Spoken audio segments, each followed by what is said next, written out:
थोड़ा पीछे का बता दीजिएगा। शुरू करने के पहले पीछे समझा रहेगा रे। चलो कोई दिक्कत नहीं है, पीछे का बता देंगे। क्या पढ़ रहे थे, पढ़ क्या रहे थे, बोलो क्या चीज पीछे पढ़े थे? सदिश का योग, ये ना। इसमें क्या पूरा बताना है फिर से? मतलब कल का जो समझ में नहीं आया तो था कुछ कल। देखो दो सदिश है, जैसे कि ए वेक्टर है और बी वेक्टर है, दो वेक्टर है। ये दोनों का परिणामी कैसे निकालेंगे? परिणामी निकालने का हमने दो तरीका बताया था, बताया था। एक ज्यामितीय विधि और दूसरा बीजगणितीय विधि। ज्यामितीय विधि में क्या बताए थे? चलो कई बच्चा नहीं था, बता देते हैं, ठीक ना। फिर तो वीडियो आई, उसको भी देखना। इसको क्या बताया कल, तुम भी नहीं था ना? ओ, तो क्या किए थे, जैसे कि जोड़ने का तरीका है, दो सदिश जब ज्यामितीय रूप में मिलाएंगे तो हेड टेल के पास मिलता है, टेल हेड के पास मिलता है, जिसका जिसके साथ जोड़ सकते हैं। और जोड़ते समय आप एक स्थान से दूसरे स्थान पर जब ले जाएंगे, जैसे इसको हटाएंगे तभी तो यहाँ जुड़ेगा। इस प्रकार हटाना है कि डायरेक्शन नहीं बदले, उसको इस प्रकार स्थानांतरित करना है, उसका डायरेक्शन नहीं, दिशा नहीं बदले, केवल स्थान बदल जाए, ठीक ना। तो उसको हम हटा करके यहाँ ले आए, यहाँ ले आए, आए ना। इसका परिमाण कितना है? ये वेक्टर ए है, ये वेक्टर बी है, ये वेक्टर ए है और ये वेक्टर बी है। तो इसका परिणामी क्या होगा? ये जो टेल और हेड फ्री बचा, फ्री है बताइए, दोनों जुड़ गया। इसका जो लंबाई होगा, ये लंबाई रिजल्टेंट वेक्टर बताएगा। आर भी कर सकते हैं आप, सी भी कर सकते हैं, बी है तो परिणामी को सी कर दीजिए। रिजल्टेंट होता है परिणामी, रिजल्टेंट, इसलिए आर संकेत भी किताब में दिया रहता है कई जगह। तो आर का परिणाम तब क्या हो जाएगा? यही हो जाएगा। मतलब ये लंबाई जो बताएगा वो ए और बी का परिणाम है, यानी दोनों जुड़ के कितना आएगा वो बताएगा। Vector A plus vector B, माने ए बी का सदिश योग का परिणाम जो आएगा वो बताएगा। ये नहीं समझिएगा कि 4 है 5 है 9 ये हो रहा है, ये वेक्टर लग गया मतलब सदिश योग ये बताएगा। और कौन बताएगा? ये ठो लंबाई। तो ये 4 और 5 है तो 9 दिखेगा, तो देख रहा है ये 4 और इधर 5 होगा तब ना 9 पूरा पूरेगा जी। यहाँ 9 होगा, इधर और इधर हो जाएगा तो कभी ये टू लंबाई 9 पूरेगा नहीं। ये टू लंबाई और इस लंबाई में अंतर नहीं दिख रहा है, बात समझ में आया? तो ये दोनों का सदिश योग जो होगा वो कितना होगा? इस डेल्टा के लंबाई के बराबर होगा। अब सदिश योग क्या है? तो ज्यामितीय विधि से मैं बताया था, किसी भी सदिश को अगर ज्यामितीय रूप में निरूपित किया गया है, रिप्रेजेंट किया गया है, तो ये जो लकीर की लंबाई है, ये जो रेखाखंड की लंबाई है, ये सदिश का परिमाण बताता है। और ये तीर का दिशा जो है सदिश का दिशा बताता है। कोई दिक्कत? तो ये जैसे इसमें देख रहे थे कि इतना बड़ा रहा था, तो ये बड़ा सदिश है, ये छोटा है कि नहीं? श्याम गजब है यार, नाखून काटना घर में काट लो ना बैठ के। चलो समझ रहा है? ये क्या है? ये सदिश बड़ा है और ये छोटा है। तो डंटा जो ये है रेखाखंड, इसकी लंबाई सदिश का परिमाण बताता है, ठीक ना। अब दो सदिश है, ये दोनों का परिणामी सदिश कैसे निकालेंगे? ज्यामितीय रूप से दो सदिश अगर रेखाखंड के रूप में दिया हुआ है तो दोनों का पहले एक जगह सटा दीजिए। और सटाने का रूल में क्या बताया? हेड को टेल में सटाना, किसी एक का हेड दूसरे के टेल में सटा दीजिए, कोई बंधन नहीं है, क्योंकि ये क्रम विनिमय नियम सहचर नियम पालन करता है। ये क्रम विनिमय नियम सहचर नियम 6वां 7वां 8वां 5वां 6वां सब में पढ़े होंगे, मैं फिर अभी याद दिला दूंगा वेक्टर के रूप में, ठीक ना। कम्यूटेटिव लॉ और एसोसिएटिव लॉ अभी तुरंत याद, उसको भी दिला दूंगा। तो ए जोड़ बी कर दीजिए, बी जोड़ ए कीजिए, उससे अंतर नहीं पड़ेगा। कैसे नहीं पड़ेगा अभी तुरंत मैं दिखाऊंगा। तो ये समझ में आया? वेक्टर ए का परिणामी कौन बताएगा? ये बताएगा। ये कैसे होगा? हमको अगर सदिश दो सदिश दिया हुआ हो और दोनों का ज्यामितीय रूप दिया हुआ हो, एक होता 10 न्यूटन बल है और 5 न्यूटन बल है, दोनों एक ही दिशा में लग रहा है, परिणामी क्या होगा? ये दोनों समकोणिक दिशा में एक पिंड पर लग रहा है। जैसे कि एक बच्चा पर कल हम लोग बल लगा रहे थे, एक पूरब उसको बल लगा रहा था और एक उत्तर लगा रहे थे ना। तो उसका परिणामी क्या होगा? उसका परिणामी क्या होगा? क्या वो 10 न्यूटन और हम 5 न्यूटन लगाए थे तो 15 न्यूटन होगा? क्या होगा उसका? ये रूल बताएंगे, ठीक ना। क्योंकि हम लोग सदिश का जब अंतर पढ़े थे तो उसी समय पढ़े थे कि सदिशों का योगफल बीजगणितीय विधि से ज्ञात नहीं किया जाता है, अदिशों का योगफल बीजगणितीय विधि से ज्ञात किया जाता है। बात समझे? तो ये जो परिणाम, इसका जो परिणाम निकलेगा, रिजल्ट निकलेगा, वो ए और बी के योगफल के बराबर होगा, सदिश योगफल के बराबर। ध्यान दीजिएगा, वेक्टर लगा है मतलब सदिश योग के बराबर होगा, तब ये वेक्टर आर निकल जाएगा। समझ में आया बात? क्या किए? कुछ नहीं किए। दो सदिश अगर निरूपित हो ज्यामितीय रूप में, दोनों सदिश को हम केवल सटा देंगे। सटने का रूल क्या बताए? दिशा को नहीं बदलना है, और हेड को टेल से ऐसा हटाइए आपकी दिशा नहीं बदले, और एक का हेड दूसरे के टेल में चिपका दीजिए। उसके बाद जो स्वतंत्र टेल रहेगा और स्वतंत्र हेड रहेगा उसको जोड़िए, उस रेखाखंड की जो लंबाई होगा वो हो जाएगा परिणामी सदिश, यानी कि दोनों का सदिश योगफल। क्या होगा? दोनों का योगफल नहीं बल्कि दोनों का सदिश योगफल। समझे? और फिर हम बताए थे क्या आपको? बीजगणितीय मेथड। ये तो हो गया आपका ज्यामितीय मेथड, बीजगणितीय मेथड। बाकी कल का देख लेना है वीडियो, ठीक ना? ज्यामितीय मेथड में क्या बताए थे यार? कैसा कलम दे देता है।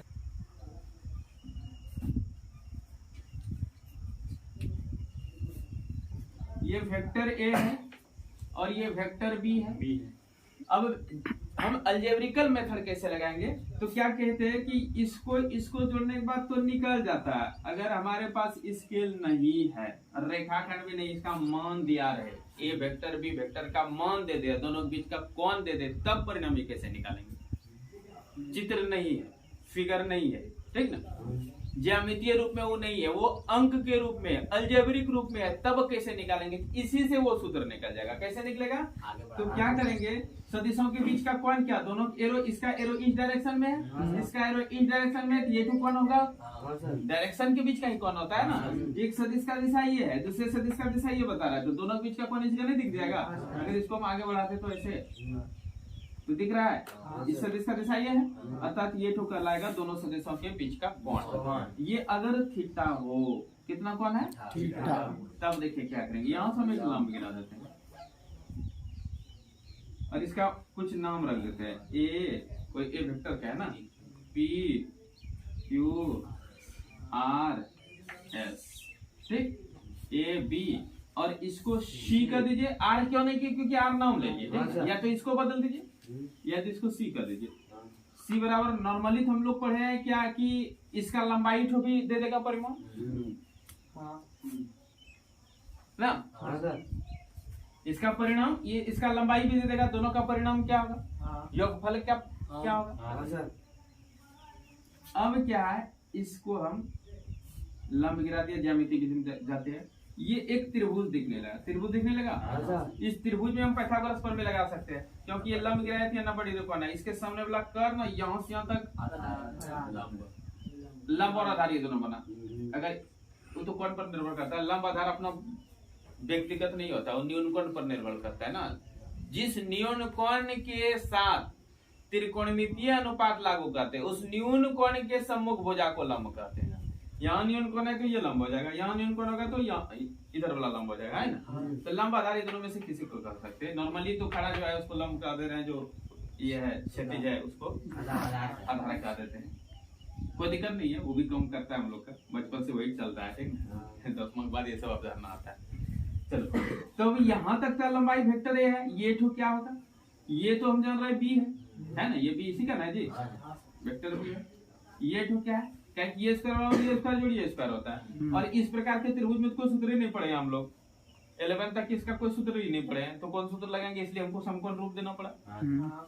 अपने मन से ज्यामितीय रचना कर दिए। अब हम इसी में cos थीटा और sin थीटा लगा देंगे। तो sin थीटा बराबर सूत्र होता है p/h होता है। तो sin थीटा लगेंगे तो भुजा p खाली निकालना है, कर्ण गुना sin थीटा ना जगह, p बराबर कर्ण गुना sin थीटा हुआ। तो इस जगह हम लिख सकते हैं rs का मान कितना लिखेंगे? कर्ण का मान कितना है? b और sin थीटा, और ये आधार बनेगा। अगर cos थीटा लगाएंगे, cos थीटा, तो cos थीटा बराबर b/h होता है, यानी कि b का मान ये qs है। हां सर, qs इसको भी कहेंगे जी। ये क्या है? p किसको कर दिए? rs को। किसको कर दिए? rs को, यानी कि यहाँ rs बटे rq, ये ना था। और इसमें क्या होगा? cos थीटा लगेगी, फिर cos थीटा बराबर b/h होता है ना, और बी का मान क्या है QS QS बाय एच का मान क्या है RS RS RQ RQ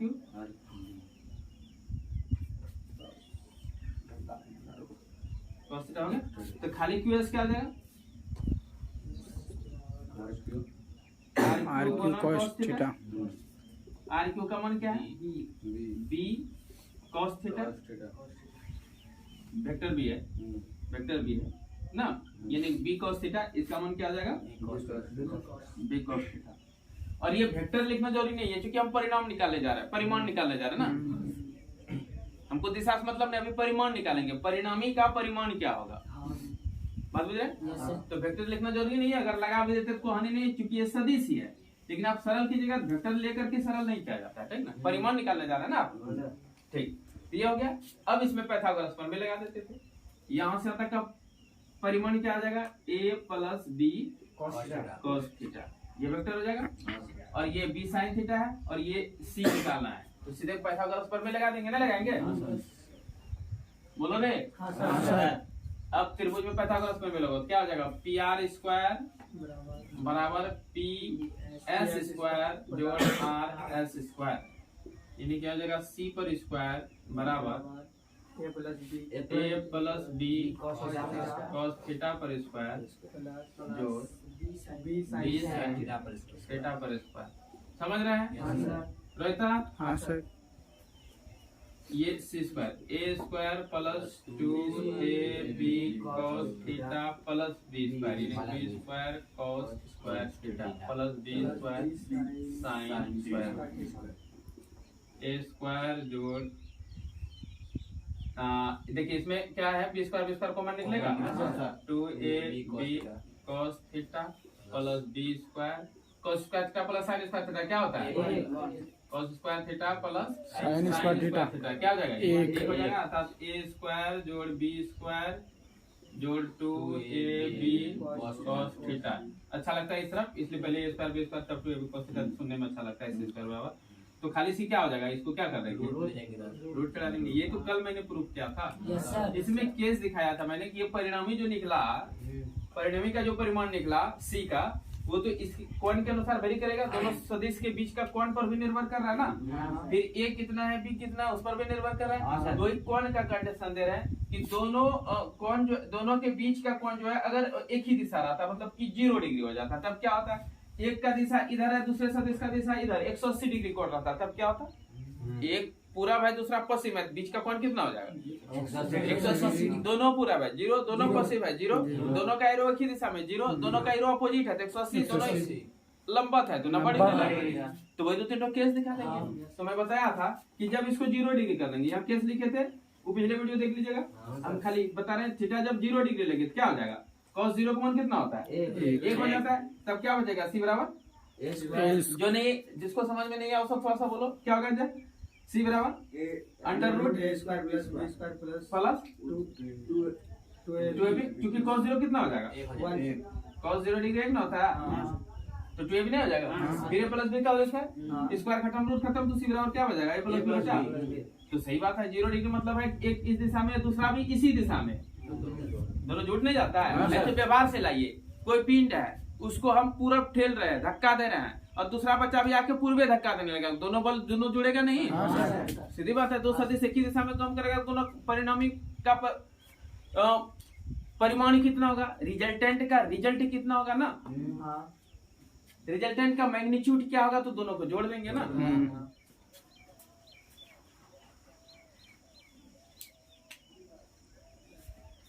ये हो जाएगा a जोड़ b, ये परिमाण हुआ, मैग्नीट्यूड होगा केवल, परिणामी रिजल्टेंट का मैग्नीट्यूड ही आएगा, परिमाण तो ही आएगा, तो दिशा क्या होगा फिर उसका दिशा भी तो चाहिए, ये है परिमाण, c का मान ये ना बाजी, अब c का दिशा कैसे ज्ञात करेंगे, दिशा भी निकालेंगे, केस और दिखा सकते थे, इसी तरह दिखाएंगे जब थीटा बराबर 90 डिग्री, तब cos 90 डिग्री कितना हो जाएगा, गजब है तो यार, cos 90 डिग्री तुम लोग भूल गया,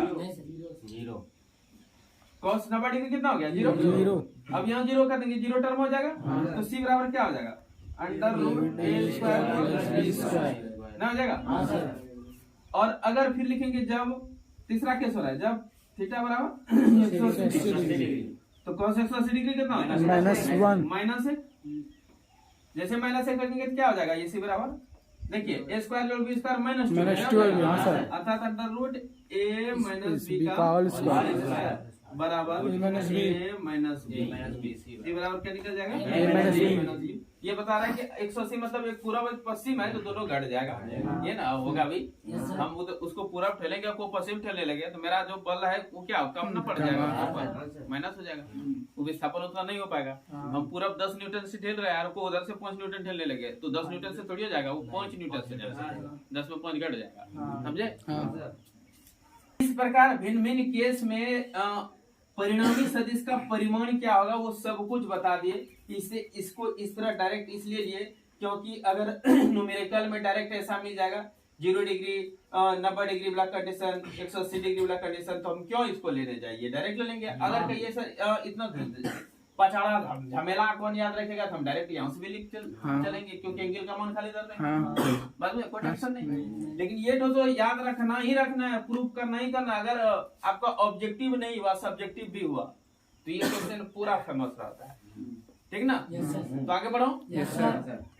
एक छोटा सा इसमें और पार्ट है कि ये परिणामी का परिमाण तो जानेंगे, दिशा कैसे जानेंगे? तो दिशा क्या कर सकते हैं? एक के साथ इतना डिग्री नहीं कर सकते, एक की दिशा से इतना डिग्री इसका दिशा आ जाएगा। तो ये एंगल टू निकाल दे कितने चलेगा? कम। कौन सा मान लेते हैं, उसको अल्फा मान लेते हैं, बाद में कुछ मान सकते हैं, बीटा गामा फाय साइन कुछ मान लीजिएगा, उसका टेंशन ही नहीं है, फ्री है आप मानने के लिए। माना कि परिणामी सदिश का दिशा एक की दिशा से अल्फा का बना रहा है, तो अल्फा का वैल्यू निकाल देंगे। और ये सब तो चीज तो हमारा ए बी से ही निकला है, नया कुछ नहीं है। ये भी ए बी से निकला है, ये भी ए बी के कारण निकला है, समझे? तो इन्हीं सब के पदों में हम निकाल देंगे अल्फा का मान।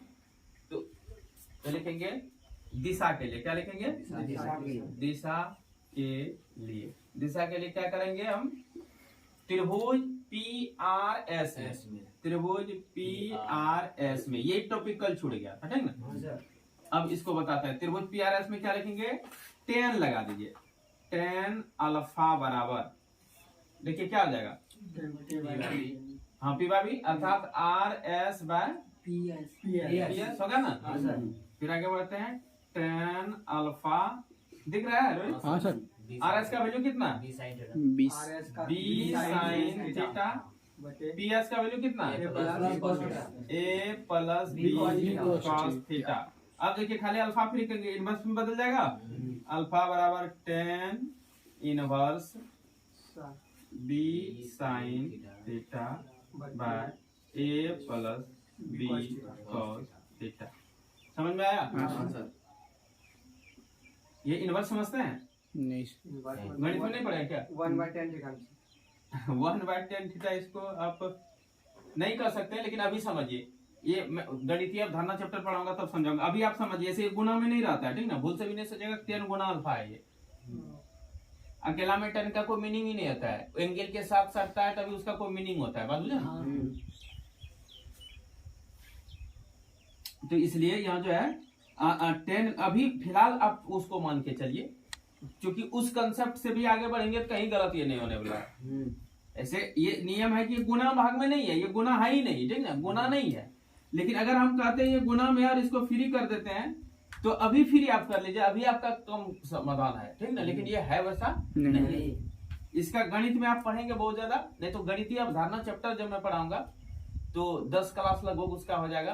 तो बायोलॉजी वाले बच्चे को एकदम निश्चित रूप से देखना चाहिए, और बाकी तो फिजिक्स वाले भी देखेंगे। जिसको फिजिक्स समझने में दिक्कत हो रहा है उसको वो 10 क्लास जो है गणितीय अवधारणा अगर बना लेगा तो ये सब कहीं कोई दिक्कत नहीं होने वाला, ठीक ना? अभी आप जानिए कोई भी त्रिकोणमितीय फंक्शन को अगर इधर से उधर ले जाते हैं वो इनवर्स में बदल जाता है। जिसको आप बोले 1/10 थीटा था तो पावर ऊपर चढ़ा दिया -10 हो गया, ठीक है? 10 पर -1 हो गया, तो इतना भी लेके चलेंगे तब भी वो काम चलेगा, कहीं कोई परेशानी नहीं करने वाला है, ठीक ना? चलिए, तो अल्फा बराबर tan inverse B sin theta बटे A plus B cos theta हो गया। और मैं बताया इनवर्स ये जो 1/10 नहीं है, ये ध्यान रखना है। लेकिन गणितीय रूल वही 1/10 से ही दिखता है और सब कुछ संतुष्ट रहेगा, कहीं कुछ कमी नहीं होगा उससे, ठीक है? इससे वही लेके चल रहा है। आप चलिए अभी जब तक नहीं पढ़े हैं इसको। अब क्या है, यहाँ भी एंगल पर देखते हैं निर्भर करने लगा, ये अल्फा उसी एंगल पर निर्भर करता है। कि अगर वो एंगल 0 डिग्री होता तो अल्फा का मान क्या क्या होना चाहिए था। हम लोग 0 कब होता, जब एक ही दिशा में होता, तो एक ही दिशा में होता, परिणाम योग दिशा वही होता, तो अल्फा का मान 0 डिग्री आना चाहिए, नहीं बुझे।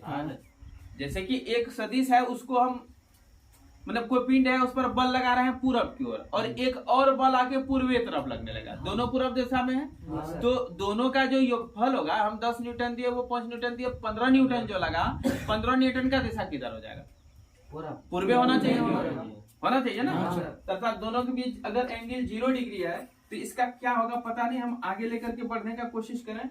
अगर 0 थीटा का मान रख देते हैं, थीटा का मान 0 डिग्री रख देते हैं, तो साइन 0 कितना हो जाएगा, 0 हो जाएगा, मतलब कि नहीं।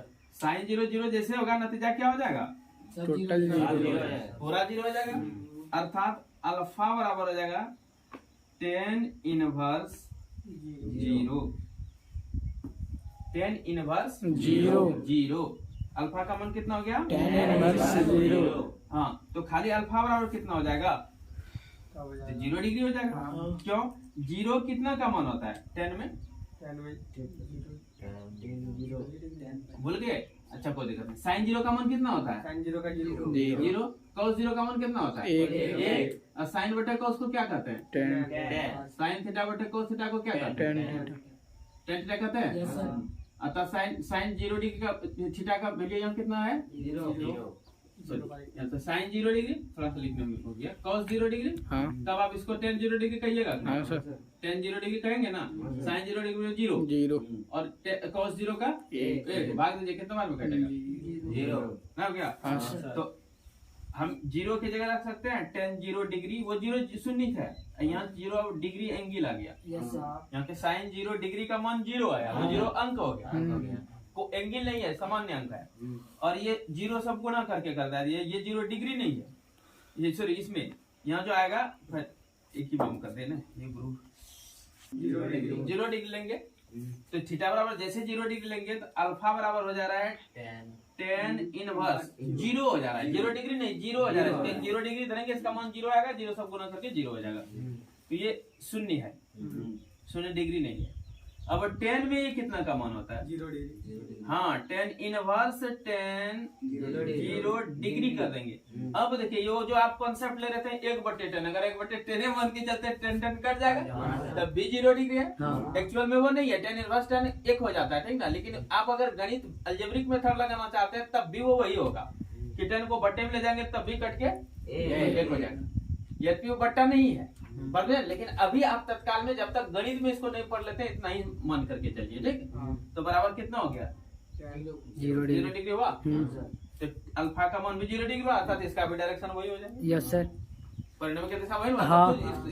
तो ए और सी के बीच का कोण 0 डिग्री आ गया, ए का दिशा और बी का दिशा सेम है, और ए और सी के बीच का कोण 0 निकला, अल्फा कौन था, ए और सी के बीच का कोण, इसी को माने थे। हम यहाँ भी मान सकते हैं, जरूरी नहीं यहाँ भी मान के हम कर सकते हैं। तो बताते हैं बी की दिशा और परिणामी की दिशा के बीच का कोण ये है, कहीं से निकाल सकते हैं, ठीक। नॉर्मली इसी का ये निकालता है, अच्छा लगता है, ठीक।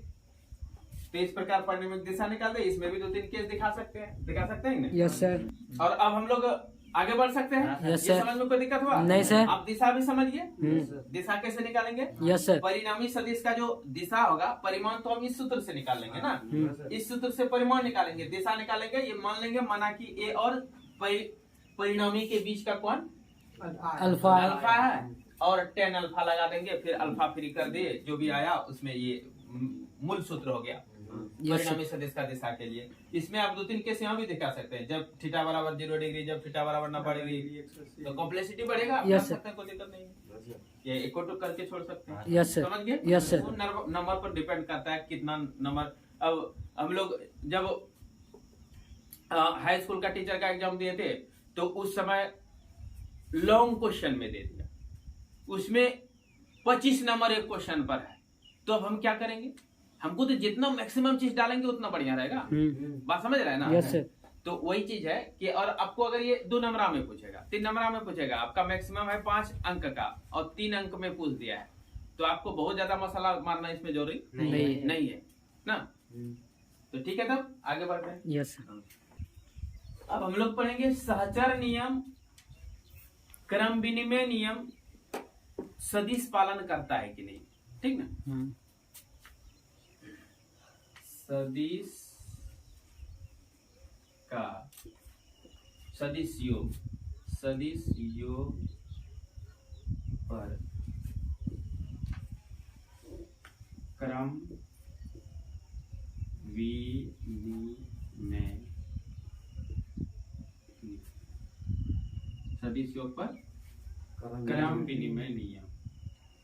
अब आप लोग बताइए को क्रम विनिमय का अंग्रेजी क्या होता है, किसी को मालूम है क्रम विनिमय का इंग्लिश?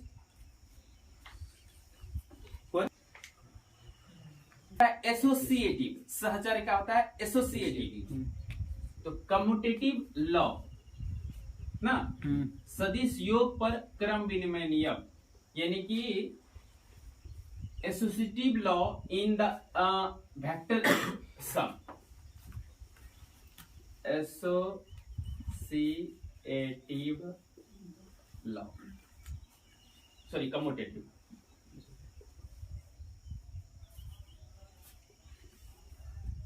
कम्यूटेटिव लॉ एट सदिश योग पर कम्यूटेटिव लॉ लगाएंगे। क्या ये होता है?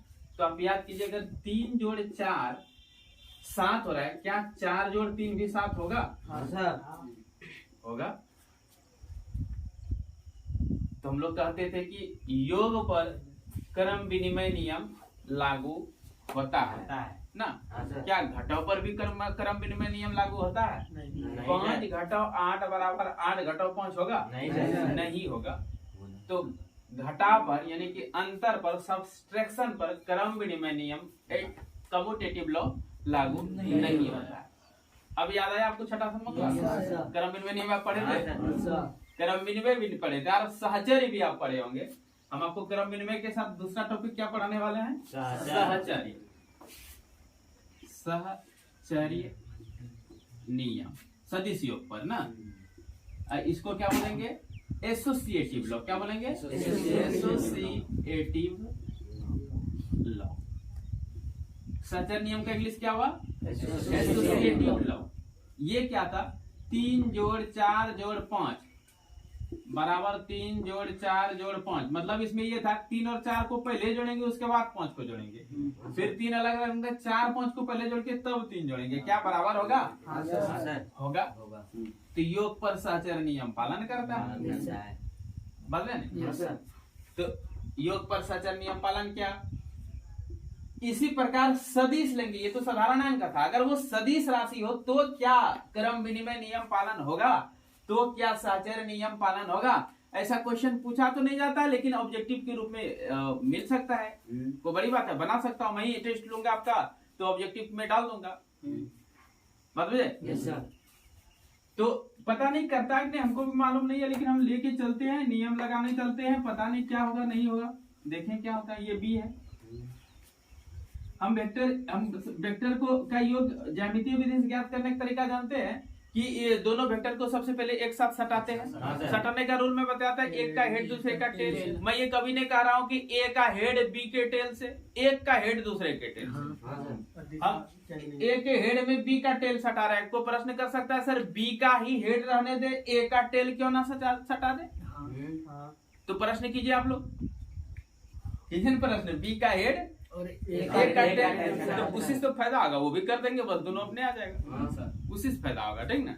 ये यहाँ है ए वेक्टर और ये है बी वेक्टर और ये है ए वेक्टर। अब परिणामी कैसे निकालते हैं? इससे निकालते हैं कि नहीं? ये परिणामी देता है रिजल्टेंट ए वेक्टर प्लस डी वेक्टर बता दिया, मतलब सदिश योग इटो डंडा बताएगा। इटो रेखाखंड हमको का लंबाई क्या बताएगा? सदिश योग दोनों का, ये दोनों का सदिश योग जो होगा। सदिश योग इन्हें की दोनों जोड़ना। इसका आर का अर्थ ए जोड़ बी नहीं है, इसका अर्थ है ए और बी का सदिश योग। और वो कौन बता रहा है? जो रेखाखंड की लंबाई बता रहा है। ये सूत्र अप्लाई कभी बनाने में नहीं करने लगना। ये बी दिया है तो रिजल्टेंट बराबर ए जोड़ बी कर देंगे।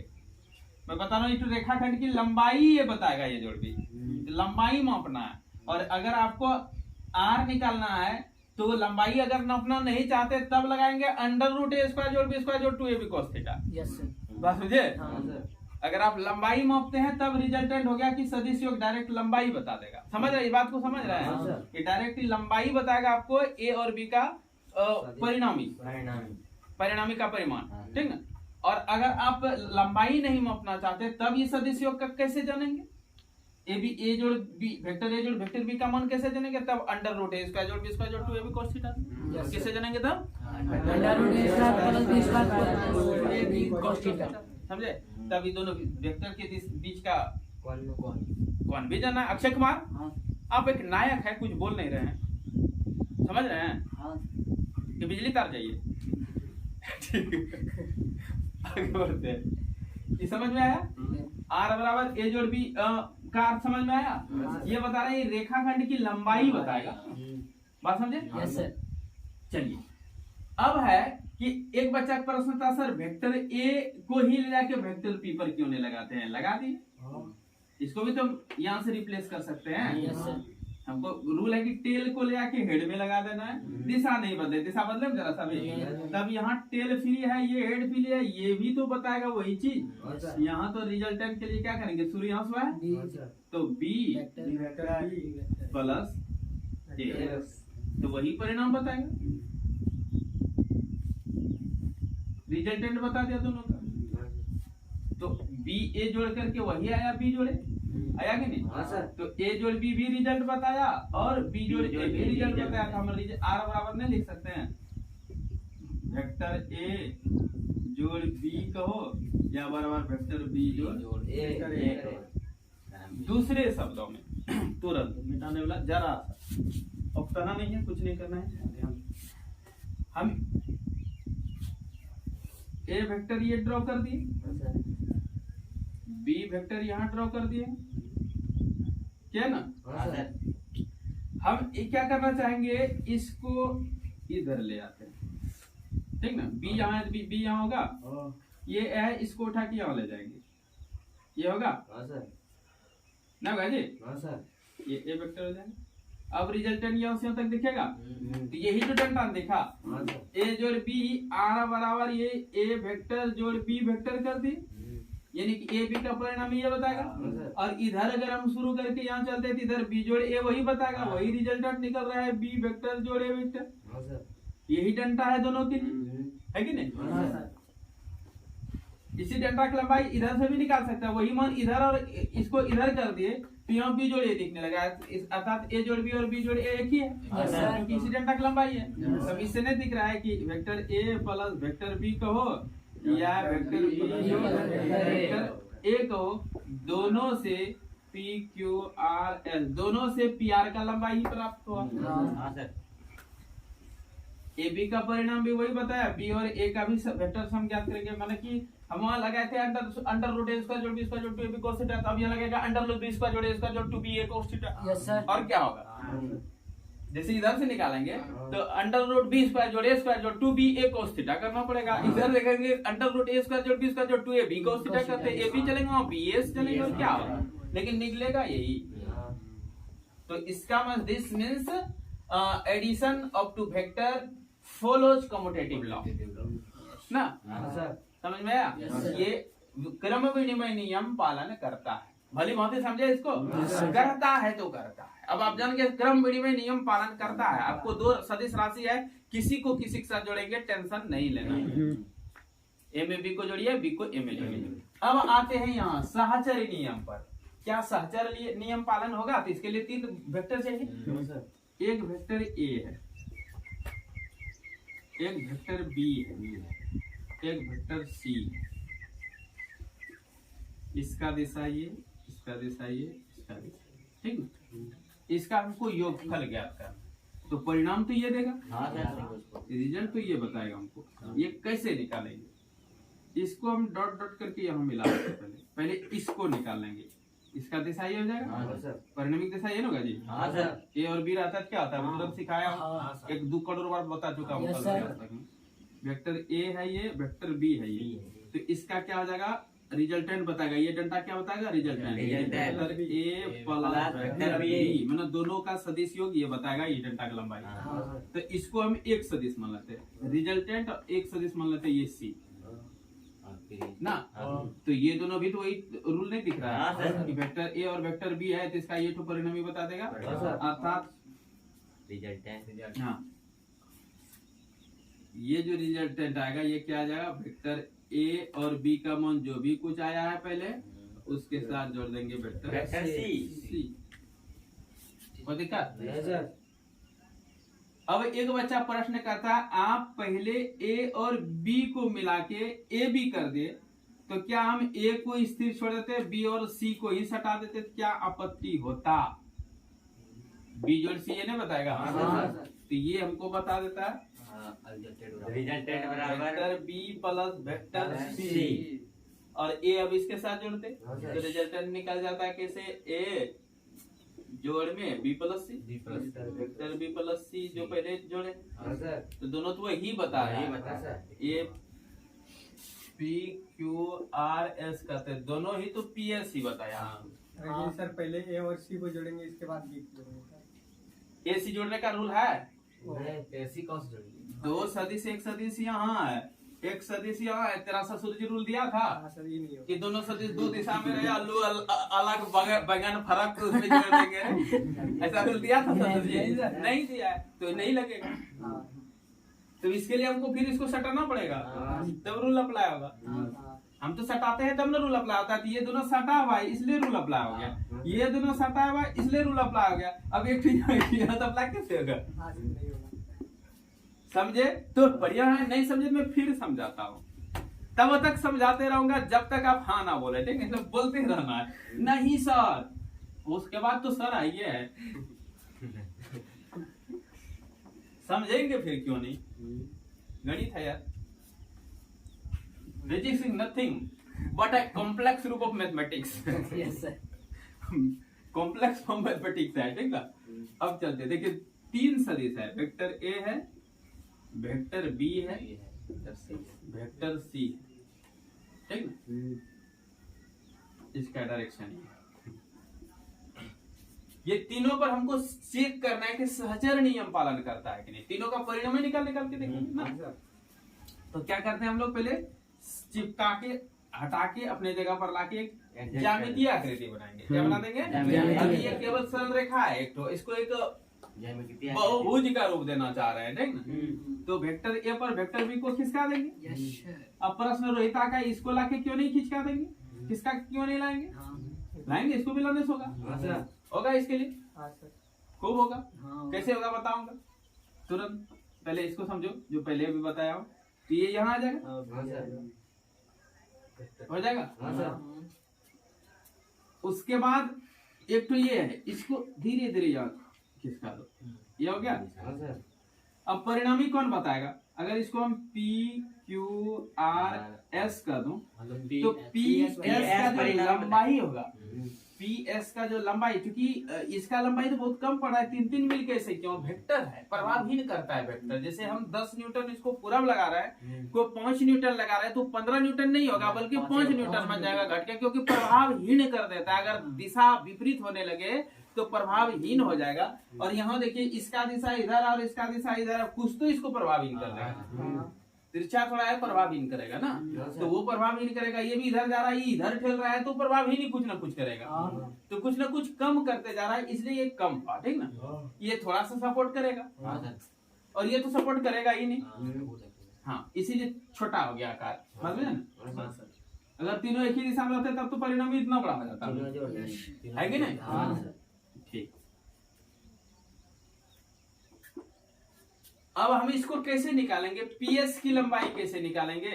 तो यहाँ हम देख रहे हैं कि इसको इससे भी मिला सकते हैं। तो वेक्टर ए और वेक्टर बी और वेक्टर सी में से वेक्टर ए बी मिलके ये परिणाम बताएगा, ये भी परिणाम बताएगा। तो इसको हम मिला सकते हैं। ये इसका परिमाण क्या हो जाएगा? Vector A plus vector B. अब यहाँ हमको आना है अब एक सदिश ये हो गया तैयार, इसका डायरेक्शन इधर रहता है ना, परिणाम का दिशा ये ना है कि हेड से टेल की ओर। हाँ अब ये और ये मिला दो तो इसका हो जाएगा। तो पहले ये जोड़े हैं, उसके बाद इसको, तो vector A plus vector B plus में वेक्टर सी। अब यही प्रश्न चिन्ह था कि इन दोनों का आप पहले जोड़े, हमको प्रश्न कर रहे हैं यही दोनों पहले जोड़ेंगे, क्या दिक्कत है? ये दोनों भी तो हेड टेल सटा हुआ है, तो कुछ नहीं होगा, इसको सटा देंगे, कुछ नहीं होगा इसमें। हो गया? और ये हो जाएगा vector B plus C, vector B plus vector C. अब ये वेक्टर बी प्लस सी है, एक भुजा का, और एक भुजा वेक्टर ए है। अभी दोनों मिलकर ये नहीं कराएगा, एक का दिशा इधर है, एक का दिशा इधर है, दोनों मिलकर ये नहीं बताएगा। ये हो जाएगा वेक्टर ए, अब प्लस में अलग से लिखो इसे, vector B plus vector C. अर्थात ए में बी को जोड़ के सी जोड़ो, या बी में सी को जोड़ के ए जोड़ो, दोनों यही delta P Q P S निकला ना। तो अर्थात ये सहचर्य नियम पालन करता है, एसोसिएटिव लॉ पालन करता है। अर्थात वेक्टर ए और बी को पहले जोड़ेंगे, परिणामी निकालेंगे, तब फिर सी जोड़े ना। तो वही होगा जो कि आप ए छोड़ के बी सी पहले जोड़ ले,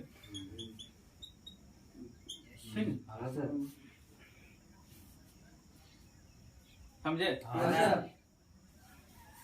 और समझ गए तो एक छोटा सा टॉपिक और बता दूं, ज्यादा नहीं, 7-8 मिनट तक पढ़ाऊंगा, या 10 मिनट हार्डली। ठीक, मिटा देता हूँ पहले। Yes sir.